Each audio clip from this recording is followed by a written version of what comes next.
नमस्कार, प्रार्थना हो स्वीकार देख रहे हैं आप। आपके साथ मैं हूं सुनीता राय शर्मा। कर्म का आपके जीवन और भाग्य से गहरा संबंध है। आपके कर्म ही आपके ग्रहों को कमजोर या मजबूत करते हैं। शनिदेव के बारे में एक बात तो आपने जान ली कि शनिदेव अच्छे लोगों के साथ अच्छे हैं और बुरे लोगों के साथ बुरे। तो हम आपको शनिदेव के चमत्कारी मंत्रों की महिमा और उनके प्रभाव के बारे में बता रहे हैं।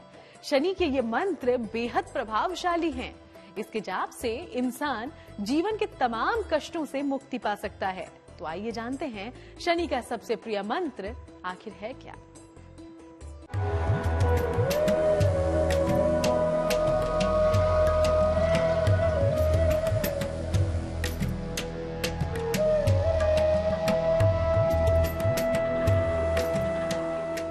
शनिदेव ही करते हैं इंसान के अच्छे बुरे कर्मों का हिसाब और देते हैं कर्मों का सबसे उत्तम फल। और शनि कभी किसी को बेवजह परेशान नहीं करते और न ही शनि की टेढ़ी नजर किसी पर यूं पड़ती है। लेकिन अगर आपने अपने कर्म सुधार लिए और शनिदेव के मंत्रों का जाप किया तो मिल सकती है शनि कृपा।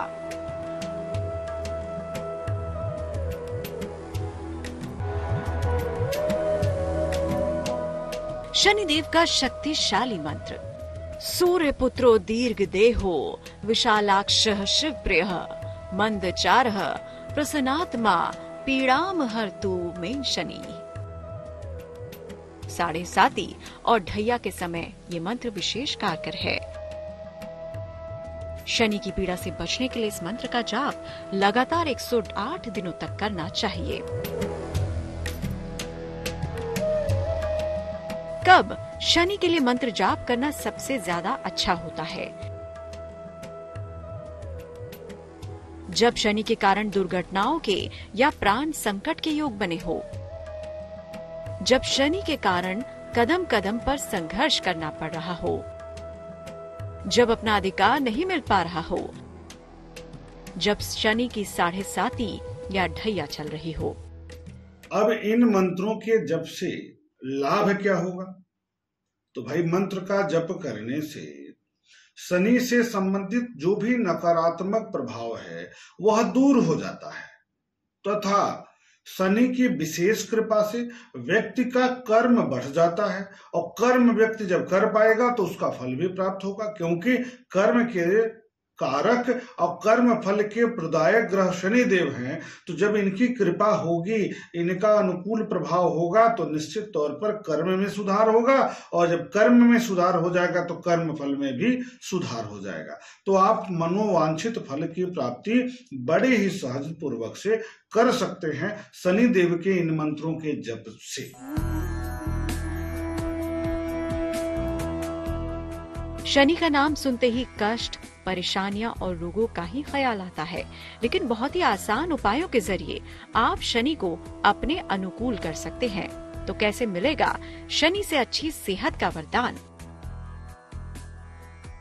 अब बात आती है कि क्या शनि देव की उपासना से स्वास्थ्य में सुधार होता है? तो निश्चय ही होता है। क्यों? क्योंकि दशम के कारक हैं और लाभ भाव के कारक हैं। यदि इनकी दृष्टि चतुर्थ भाव पर पड़ गई, अष्टम भाव पर है, छठे भाव पर है, द्वादश भाव पर है, द्वितीय भाव पर है, तो निश्चय ही स्वास्थ्य में अवरोध होगा। लग्न भाव पर है तो निश्चय ही स्वास्थ्य में अवरोध होगा। जैसे अगर लग्न पर दृष्टि है तो मानसिक चिंता होगी, द्वितीय भाव पर दृष्टि है तो गले का रोग हो सकता है, दांत का रोग हो सकता है, चतुर्थ भाव पर इनकी दृष्टि है तो सीने की तकलीफ हो सकती है, छठे भाव पर है तो पेट और पैर की दिक्कत हो सकती है, अष्टम भाव पर दृष्टि है तो पेट और पैर की दिक्कत हो सकती है। इसी तरीके से जिस जिस भाव पर इनकी दृष्टि पड़ेगी उन भावों से संबंधित स्वास्थ्य में अवरोध उत्पन्न हो सकता है। तो इनके जब पूजा करेंगे, मंत्रों का जप करेंगे, उपासना करेंगे, आराधना करेंगे, ध्यान करेंगे तो निश्चित ही इन बीमारियों से छुटकारा मिलेगा। एक लोहे का छल्ला धारण करें। रोज शाम को 108 बार ओम शं शनिश्चराय नमः का जाप करें। शनिवार को काले चने या काली दाल जरूर खाएं। शनिवार शाम पीपल के नीचे दीपक जलाएं। पशुओं को रोटी या चारा खिलाते रहें। अपने से कमजोर लोगों के साथ अच्छा व्यवहार रखें। तो शनिदेव की आराधना, उनकी उपासना और उनके मंत्रों का जाप करें, क्योंकि इससे शनि का गुस्सा शांत होगा और आपके जीवन में आने वाली समस्याएं कम हो जाएंगी।